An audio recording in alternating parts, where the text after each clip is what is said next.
All right, so last time we talked about redox labeling what was being reduced and what was being oxidized.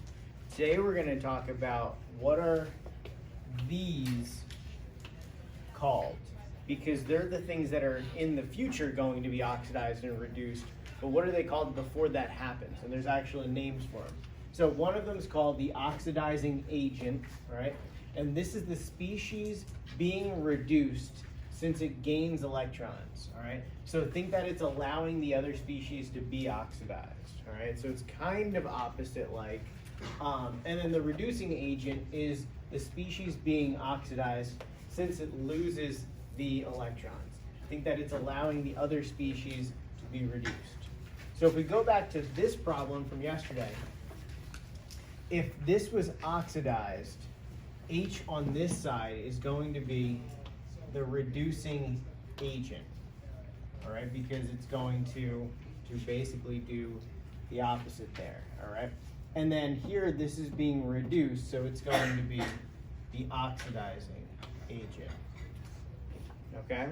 So now we can label the before and the after. All right, any questions with that? No? Okay. All right, so let's take a look at this problem. This one's given to you, it gives you the answers and everything, it's just an example.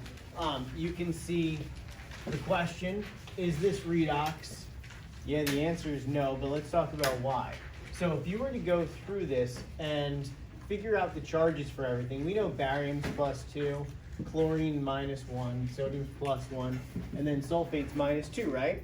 On the other side, they're the same. It's still barium +2, sulfate -2, sodium +1, and then chloride -1. So because they stayed the same on both sides, it's not a redox reaction, right? And we recognize this problem, right? We've seen this before.